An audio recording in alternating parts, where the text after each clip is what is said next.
Now, I want to talk about remakes because we have several that were in the news the past week. Let's start with Ghostbusters. Now, this is more a flat-out reboot, but Melissa McCarthy is the one that they want to anchor the film, according to Hollywood Reporter.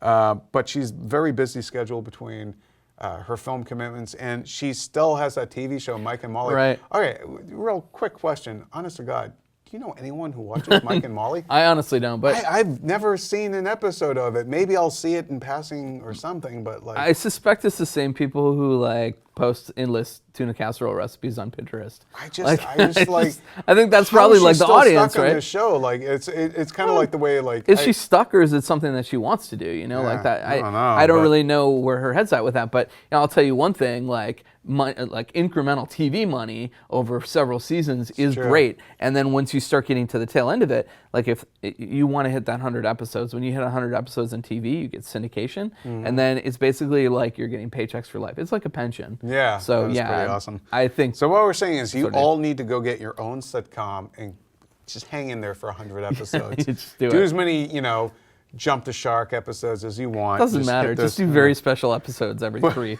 That's my favorites were the flashback episodes, but okay, we're going a little far afield now. But so the Ghostbusters reboot, right? She's the linchpin. That was their word.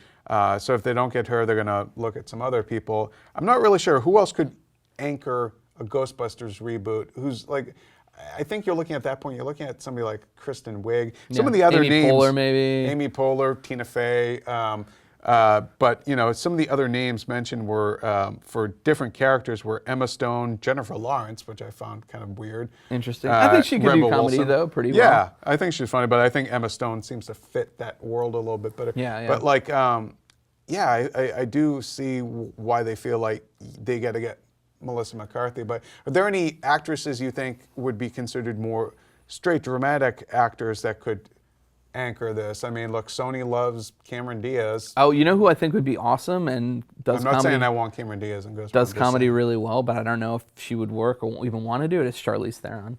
She's she was so good. She's coming off of Million Ways to Die in the West, though. Oh, true. But I liked her in that. I didn't hate that movie. Like, I know you didn't love it. A lot of critics didn't love it. Like, that movie was kind of my, like, hey, I kind of liked it. I'd like to see Rose Byrne.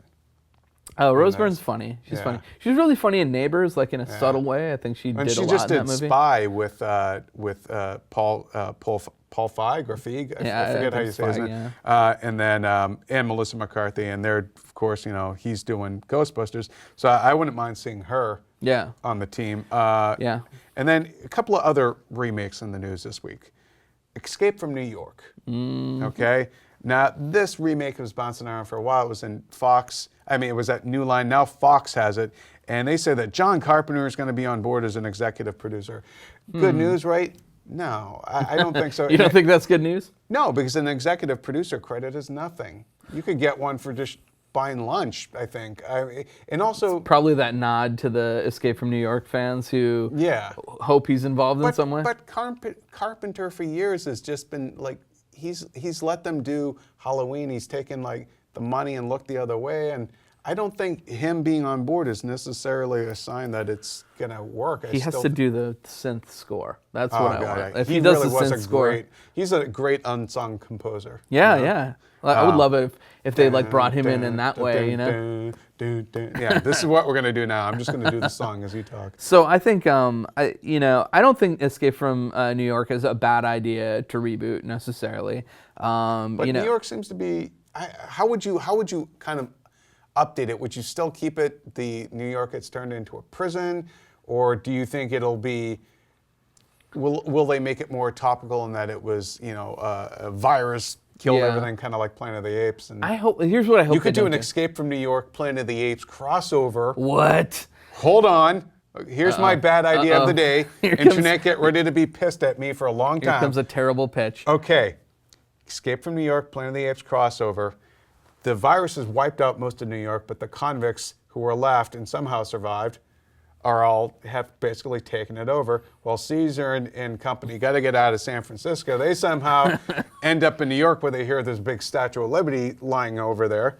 And that's how they end up when you finally get to the 68 version of Planet of the Apes, where they're, you damn dirty apes and all that, with that Planet of the with the thing in the background with that thing, Statue of Liberty. But that's how they end gift up from there. France. They end up having to tangle with Snake Plissken. There you have it. That's how you do it. That is never going to happen, people. It's never going to happen. But I've recently been reading the IDW comic team up of Planet of the Apes and Star Trek, and I'm like, wow.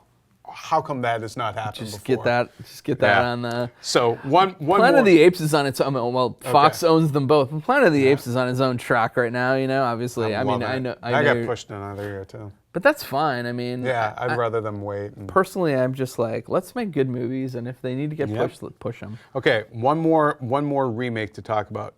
Strangers on a Train, the awesome classic Hitchcock film, is going to be remade by the people behind Gone Girl. David Fincher directing, Gillian Flynn scripting, Ben Affleck starring. Now, normally when you hear about Hitchcock remakes, you get that pit in your stomach. Except for Psycho, which was amazing. Everyone loves Psycho. Everybody loved that remake. That was just... Strangers on a Train, though, is going to be called, right now it's basically Strangers, and I love the gimmick of this one, okay? Now, in the original, it's two guys, wealthy guys meet on a train, and they basically swap murders to get rid of people who are like thorns in their side in real life. Right.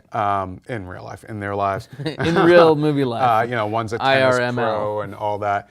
In this one, Ben Affleck is going to play a movie star who's in the middle of an Oscar campaign season, and his studio jet breaks down somewhere, and he ends up hitching a ride on a private plane from a mysterious billionaire. And that's how that kind of swap happens. So it's going to be Strangers on a Plane? Basically. Snakes on a Strangers on a Plane? Red Eye kind of did that too, and a little bit. Well, I really liked Red Eye. Yeah. But like, I really love the idea of, because we saw the way that Fincher could do black comedy in Gone Girl. Yeah. And make it really just really tear the media a new one. Imagine what he could do with Hollywood and sort of the campaign trail for Oscars. Well, and he's been involved in enough of them, so he understands it. I want to know where this. I want to see.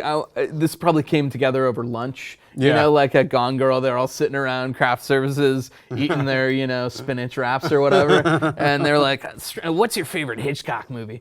I don't know why any of them would have that voice. What's your favorite Hitchcock? Tell me, Fincher. They got Stan Lee's voice or something. Yeah.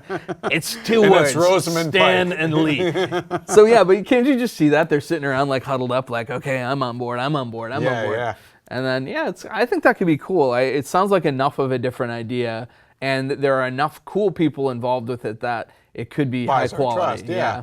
All right, so let us know what you think. Which of those aforementioned remakes you're most excited for, most worried about, and hell, tell us a couple of ideas about maybe how you do it. You heard my Snake Plissken Planet of the Apes crossover, people. Don't laugh completely. Okay, it's a horrible idea, laugh completely. As fanfic goes, it's not, come on, give me a break.